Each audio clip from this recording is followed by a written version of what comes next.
Собирајќи ги бистрите води под снежните врвови на Караорман, Стогово, Бистра и Илинска планина, под Сува горе и Караджица, реката Треска минува низ една од најживописните речни долини во Македонија.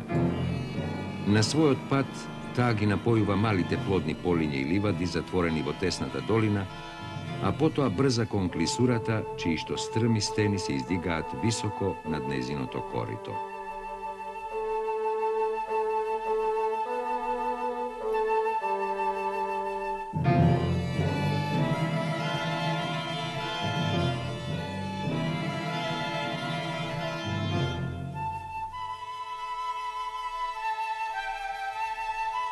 Во горниот тек, на погодни места од двете страни на реката, низ векови се развиле скромни населби на сточари и земјоделци.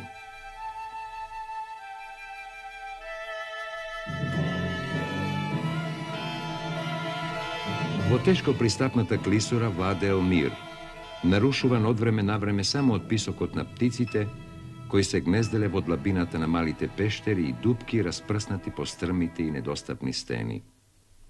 Во бистрата вода царувала црвенопегата пастрмка, а во височините, над клисурата, јата голоши и орли го крстосувале синото небо.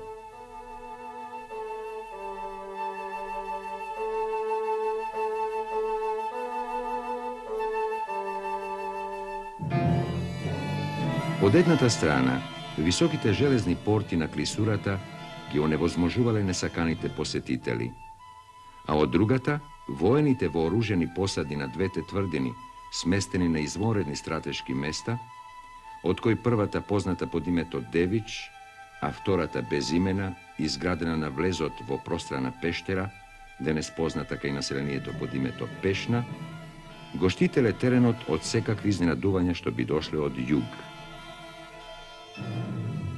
И токму овој терен, суров и негостолюбив, го привлекол вниманието на хезихастички расположените монаси, кои почнале да ги населуваат спилестите стени, основајќи монашки скитови, манастири и во нив зидајќи поголеми и помали цркви.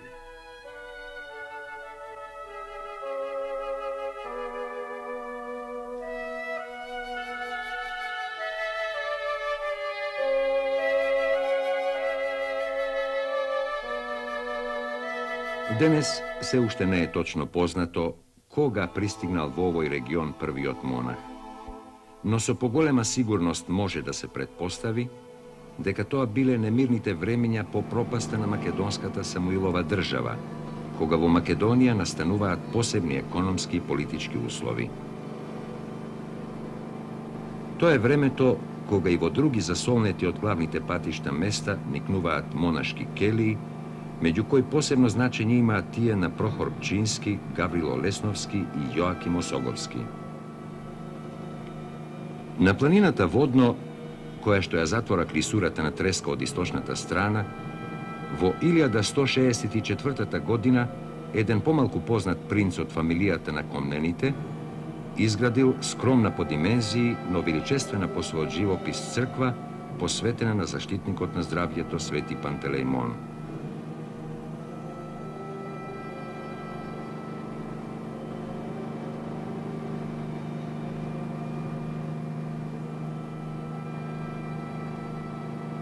До позасилена изградба на манастирски цркви во клисурата на река Треска доаѓа кон крајот на 13-тиот и во 14-тиот век, за да продолжи и подосна по времето на робството под османлиските турци.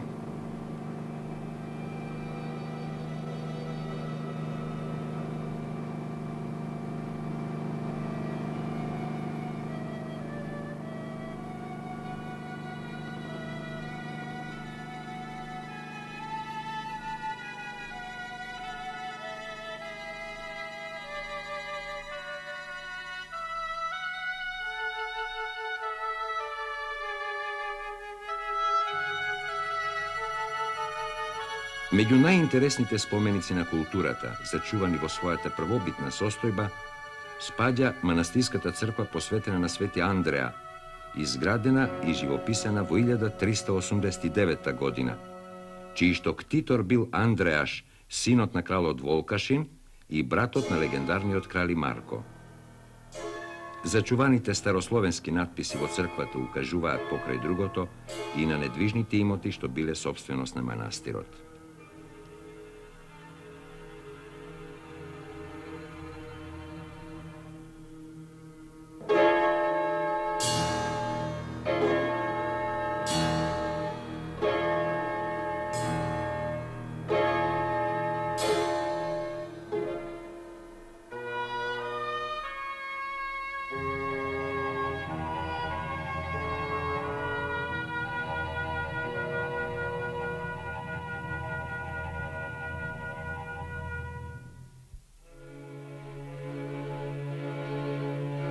Атрактивната архитектурна форма на црквата представува комбинација на долгунест триконхос од внатрешната и слободен крст од надворешната страна. Северната и јужната конхи служат како певници, а источната конха е олтарна апсида од надвор петострана.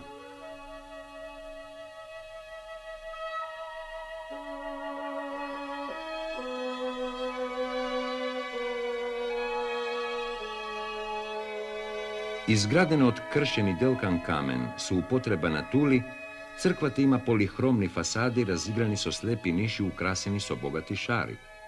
Над централниот простор се издига висока купола на пандантифи.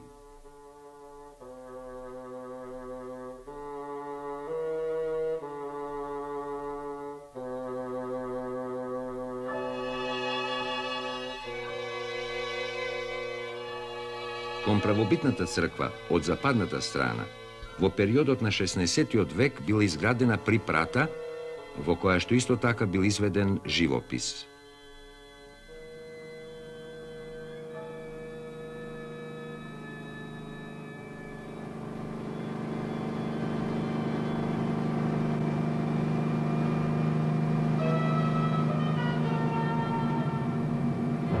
Подигната високо над кањонот на реката, оградена со стени, како гнездо свиено меѓу бујната вегетација, црквата Свети Андреја на своите ѕидови чува извонреден ансамбл фреско живопис, дело на прочуениот митрополит Јован Зограф, роден во селото Зрзе при Лепско, и на неговиот помошник, монахот Григорије.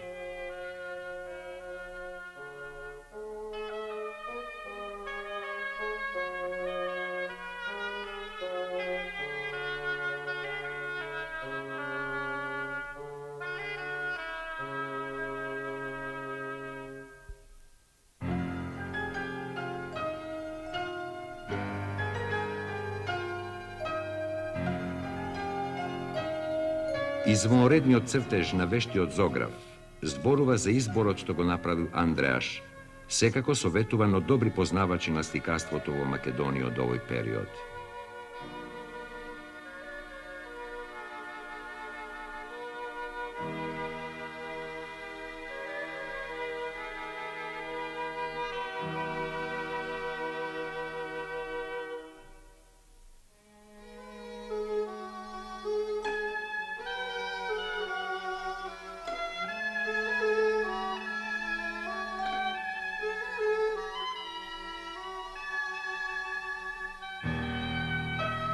Во црквата се насликани композициите што ги илустрираат големите празници и страдањата Христови, како извесен број познати војни фланкирани од двете страни на влезот во наосот.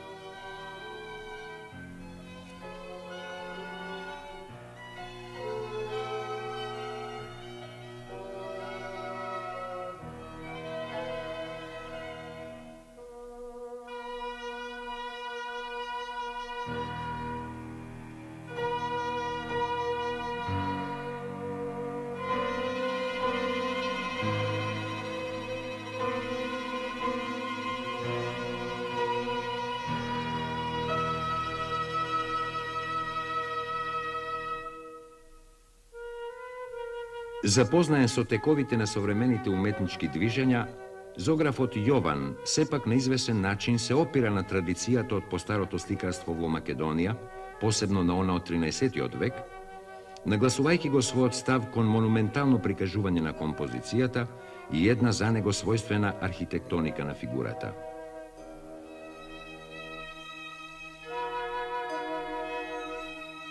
Неговите светители се карактеризираат со внатрешен мир и достоинствен став, што помага сликарството на митрополитот Јован Зограф да заземе едно од највидните места во творештвото на средновековните сликари во Македонија.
На левата страна на реката Треска, на зарамнето плато што лежи врз Бигорна Карпа, во која и денес постои една поголема пештера, бил изграден манастир посветен на Света Богородица, кај населението познат под името Матка. За манастирската црква се знае дека била изградена во 14 век, со средствата на Бојко, син на властелинката Даница, ктиторка на црквата Свети Никола во село Љуботен, во Скопска Црна Гора.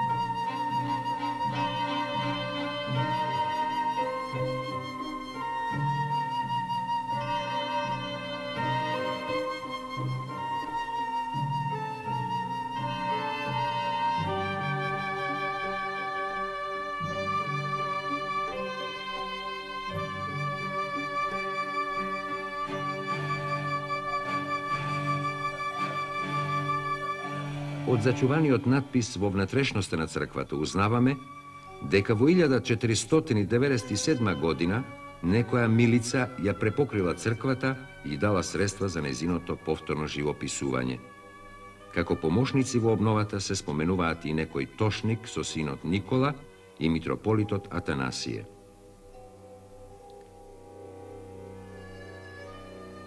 Иако мала, црквата е градена со извонредна умешност. Внатрешниот простор е обликуван како еднокорабна црква со пиластри, над кој се издига осмострана купола. Покривот е решен во вид на крст, а апсидата на исток има 3 страни.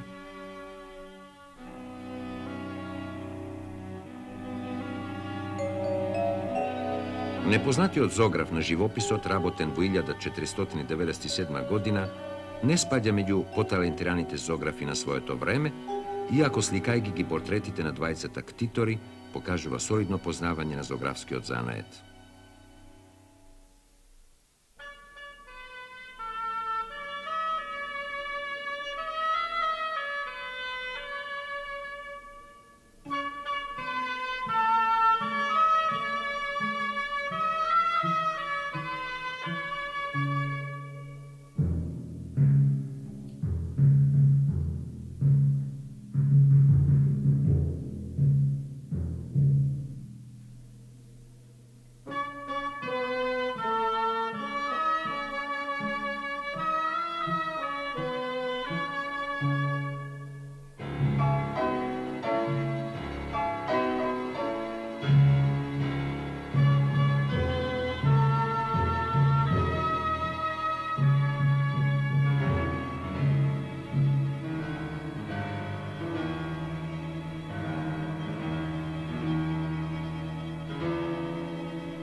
Околу црквата, кон крајот на 19. век, била изградена зградата на широкиот конак, кој ги носи сите карактеристики на градежништвото на манастирски конаци од овој период.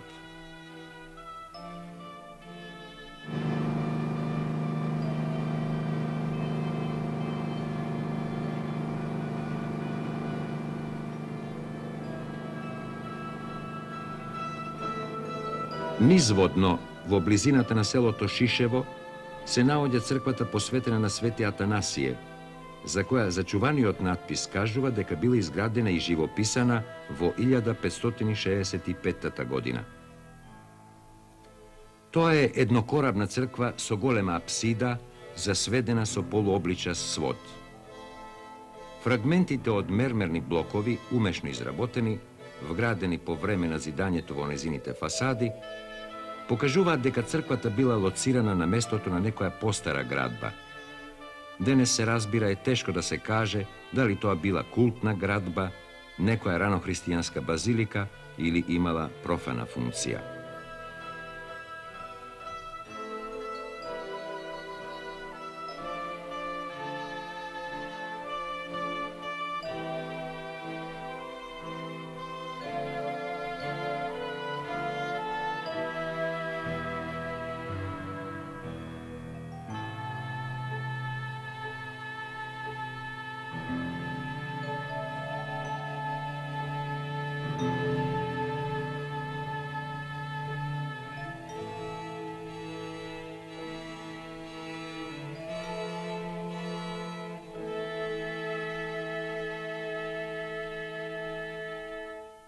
Иако неугледна по својата архитектура, црквата во себе крие интересен и добро зачуван живопис, дело на непознат зограф кој работи во едно од најбурните и најтешки времења под робството на османлиските турци.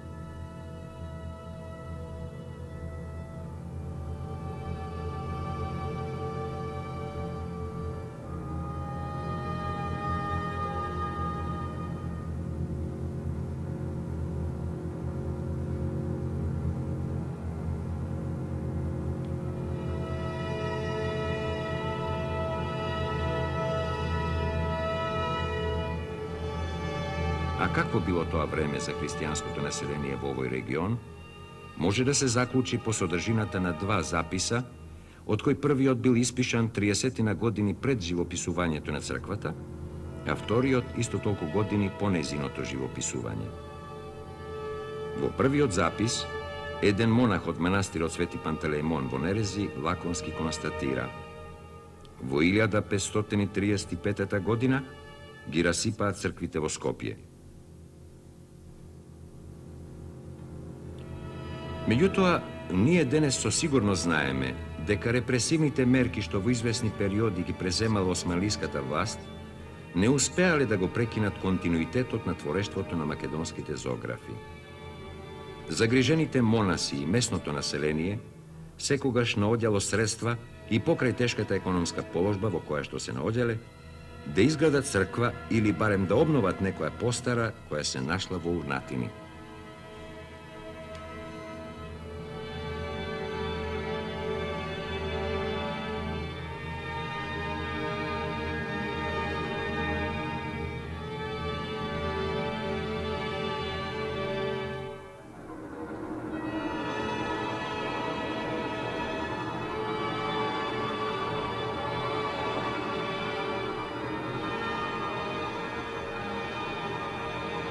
Непознатиот зограф на Шишевската црква покажува рака на солидно обучен мајстор, кој нема поголеми проблеми со цртежот, а колоритот успева да го предаде со уедначени тонови.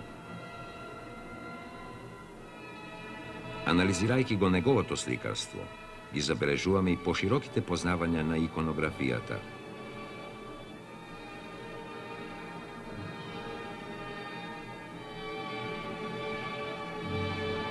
Во сликарството на Шишевската црква наоѓам би интересни мотиви. Така покрај вообичаеното сликање на старозаветните пророци, наоѓаме и една Сибила, античка пророчица, која со својата представа се покажува сосема единствено во сликарството од турскиот период. Минувајќи низ тешки искушенија, Малобројното братство на монасите при Шишевската црква кон крајот на 19. век поканило зограф за да ги наслика паноите на древниот иконостас. Тој се потрудил да ги илустрира сцените врзани за создавањето на светот, прикажувајќи го Адам и Ева, онака како што тој можел да ги разбере.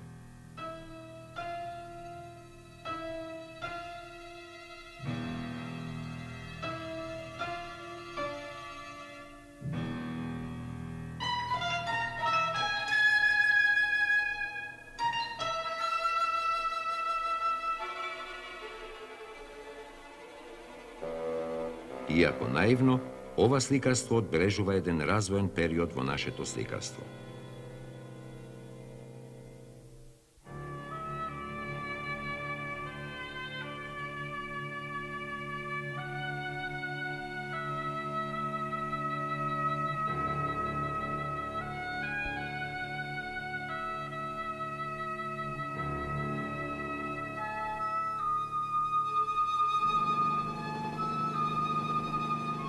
Високо на стените што се надвиснуваат над коритото на реката, денес исполнето со водите на езерото Матка, во еден од најживописните предели на клисурата, кон крајот на 13-тиот или во почетокот на 14-тиот век, бил изграден манастир со манастирска црква посветена на Свети Никола.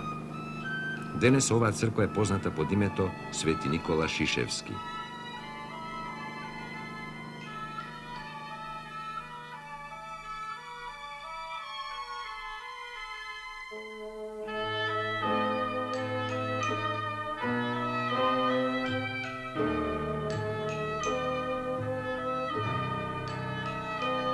Црквата се состои од два дела.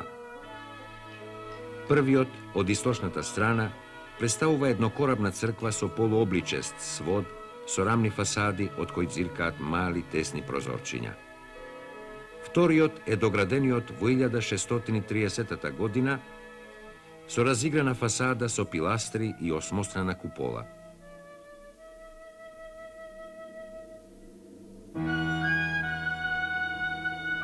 Градена од камен, изваден од околните стени, црквата со својот колорит наполно се вклопува во амбиентот, така што се чини како да настанала од една монолитна стена исечена со вештите раце на мајсторите и поставена на единственото зарамнето плато помеѓу стрмите стени.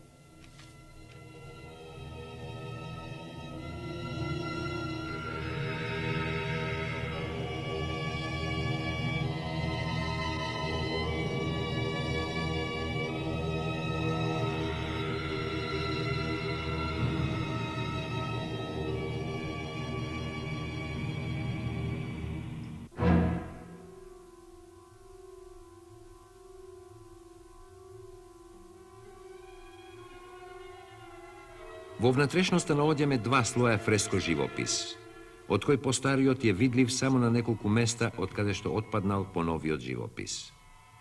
Судејќи по цртежот и по колоритот, непознатиот зограф на постариот живопис спаѓал во редот на најталентираните мајстори зографи на своето време.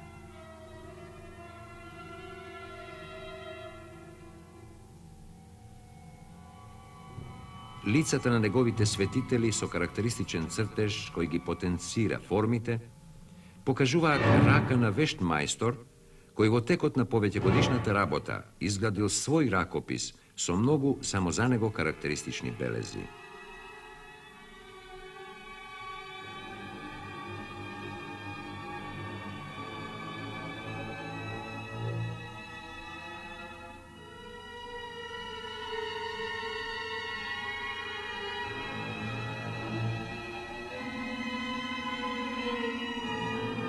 Компаративниот материјал покажува дека тој подолго време работи во овој регион, што го оддава како еден од монасите на братството собрано во долината на Треска.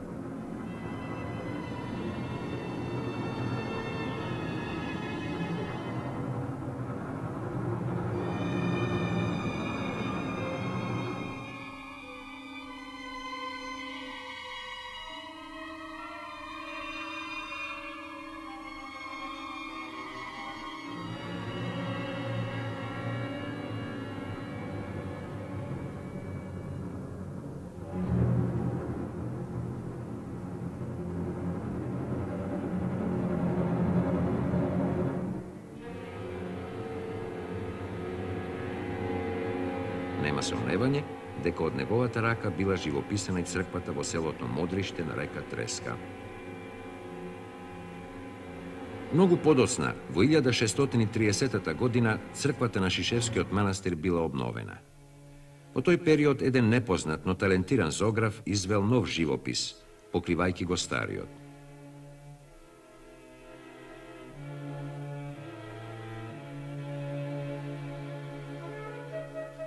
Мноштвото сцени што ги илустрираат големите празници, страдањата и чудата Христови, како и животот на патронот на црквата Свети Никола, покажуваат рака на педантен мајстор кој еднакво квалитетно работел и во двете сликарски техники – фреско живописот и иконописот. Иако ова сликарство не носи никакви новости, тоа во себе ги содржи искрените настојувања на зографите од периодот на робството под турците, кога зографскиот занает ги преживува своите најтешки денови, минувајќи од рацете на професионалните сликари во рацете на неуките монаси, кои зеле четка в раце не од желба уметнички да се изразат, туку да пополнат една празнина што од ден на ден станувала подлабока. Манастирските цркви во долината на реката Треска представуваат извонредно интересен хезихастички комплекс, близок по многу елементи на светогорските манастири или на тие во метеорите, иако во нив монашкиот живот згаснал уште во почетокот на 20 век.